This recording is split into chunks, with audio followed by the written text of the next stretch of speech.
बनवा में रोवाले बना के कोयलिया,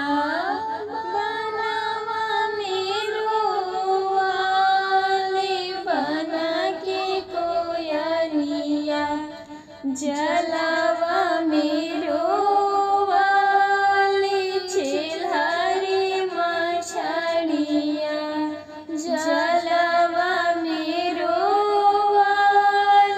छिलहरी मछलिया, बेटी ले ले रोवाले पापा या पन पापा, बेटी ले ले रोवाले